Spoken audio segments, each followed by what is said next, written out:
Hi viewers, welcome to our release home channel. இன்றைக்கி நம்ம பார்க்க போகிறது பூஜை ரூமுக்கு சம்மந்தப்பட்ட சில டிப்ஸ் தான் பார்க்க போகிறோம். அதுக்கு இந்த வீடியோவை நீங்கள் ஸ்கிப் பண்ணாமல் பாருங்கள். லாஸ்ட் வீடியோவில் பூஜை ரூமில் வெள்ளி பொருட்களை எவ்வளோ ஈஸியாக க்ளீன் பண்ணலாங்கிறத போட்டிருக்கு. உங்களுக்கு வேணும்னா அந்த வீடியோட லிங்க் வந்து கீழே டிஸ்கிரிப்ஷனில் இருக்குது, போய் செக் பண்ணி பாருங்கள். நம்ம பூஜை அறையில் நம்ம நெய்வேத்தியம் வச்சு சாமி கும்பிட்றது ரொம்பவே நல்லது.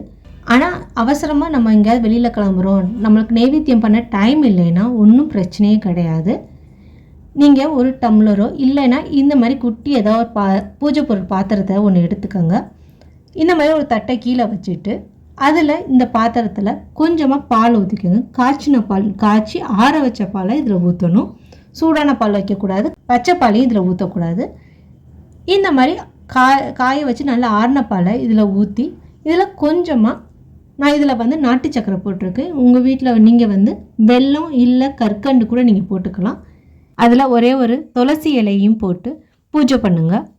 அந்த மாதிரி பால் எதுவும் இல்லைன்னா கூட ஒன்றும் பிரச்சனையே இல்லை. நம்ம வீட்டில் உள்ள பாதாம், முந்திரி அந்த மாதிரி இதாவது ரெண்டாக பூஜை அறையில் வச்சு சாமி கும்பிட்டோம்னா ரொம்பவே நல்லது. குறிப்பாக பேச்சம்பழத்தை வச்சு நம்ம சாமி கும்பிட்டோம்னா ஒரு ரொம்பலாம் வேணாம், ஒரு ரெண்டு பேச்சம்பழத்தை வச்சு நெய்வேத்தியம் பண்ணி வச்சும் நீங்கள் சாமி கும்பிடலாம். நம்ம லக்ஷ்மி குபேர விளக்கு ஏற்றி சுவாமி கும்பிட்டோம்னா ரொம்பவே நல்லது.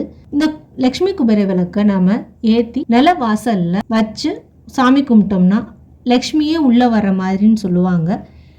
நிறைய பேர் வீட்டில் ஃப்ளாட்டில் அந்த மாதிரி இருக்கவங்களுக்கு நிலக்கதவுல நம்ம வைக்க முடியாது. அப்போதைக்கு நீங்கள் பூஜை அறையிலேயே நீங்கள் வச்சு இதை வழிபடலாம். இந்த மாதிரி வழிபடுறதுனால நம்மளுக்கு வீடு ஃபுல்லாக பாசிட்டிவ் எனர்ஜியாகவும் இருக்கும். எந்த ஒரு பண கஷ்டம் எதுவுமே வரவே வராது. கண்டிப்பாக இதை ட்ரை பண்ணி பாருங்கள், இது ரொம்பவே நல்லது. நம்ம வீட்டு பூஜை அறையில் நம்ம சாமி படங்களுக்கும் பூஜை பொருட்களுக்கும் நம்ம சந்தன குங்குமம் கண்டிப்பாக வைப்போம். அந்த மாதிரி வைக்கிற சந்தன குங்குமோட கோயிலில் மற்ற இடங்களில் கம்பேர் பண்ணும்போது நம்ம வீட்டில் வைக்கிற சந்தன குங்குமோட கலர் வந்து கம்மியாக தான் இருக்கும். இந்த மாதிரி சந்தனத்தை நீங்கள் எடுத்து அதில் பாலை கொஞ்சமாக ஆட் பண்ணிக்கோங்க. இது வந்து காய்ச்சின பால் கிடையாது, பச்சை பால்.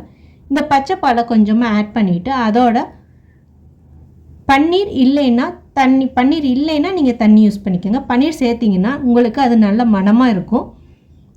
இந்த மாதிரி பால், பன்னீர் இதை சேர்த்து நீங்கள் இந்த மாதிரி மிக்ஸ் பண்ணிவிட்டு வச்சு பாருங்கள், உங்களுக்கு ரொம்ப டார்க்காக நல்ல பளிச்சுன்னு இருக்கும்.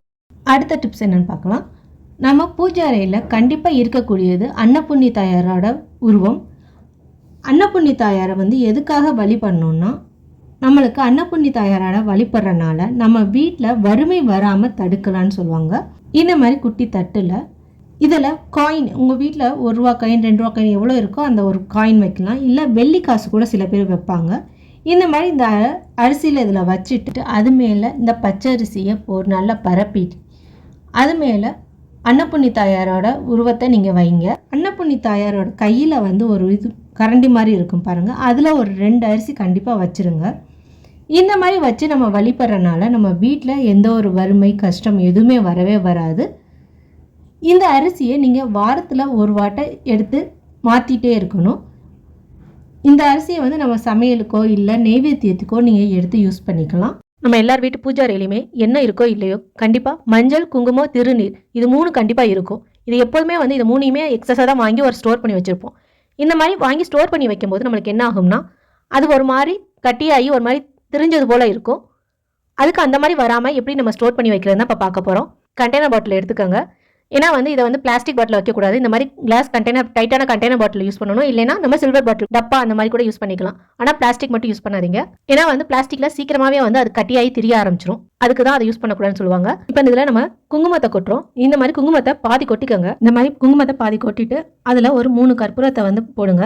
பச்சை கற்பூரமாக இருந்தாலும் சரி, இல்லை நார்மல் கற்பூரமாக இருந்தாலும் சரி. பச்சை கற்பூரம் போட்டால் இன்னும் வாசனையாக இருக்கும். இந்த மாதிரி கற்பூரத்தை போட்டுட்டு அது மேலே இன்னும் கொஞ்சம் குங்குமத்தை போட்டுக்கோங்க. இந்த மாதிரி அந்த கற்பூரத்தை வந்து அங்கங்கே போட்டிங்கன்னா இந்த குங்குமம் வந்து திரிஞ்சு போகாமல் கட்டியாகாமல் நல்லா ஃப்ரெஷ்ஷாகவே இருக்கும் ரொம்ப நாளைக்கு. இதே மாதிரி நான் இப்போ திருநீரையும் வந்து ஒரு பாட்டிலில் கொட்ட போகிறேன் பாருங்க. இந்த மாதிரி பாதி திருநீரை வந்து அந்த பாட்டிலில் கொட்டிக்கலாம். இந்த மாதிரி பாதி பாட்டிலில் கொட்டினதுக்கு அப்புறம் அதில் ஒரு கொஞ்சமாக கற்பூரத்தை போட்டுட்டு மீதி திருநீரையும் நம்ம அதில் கொட்டிடலாம். அந்த பாட்டில் வந்து நம்மளுக்கு நல்லா டைட்டாக க்ளோஸ் ஆகணும். லூஸாக இருந்துச்சுன்னா அதில் நல்லா கட்டியாயிரும்.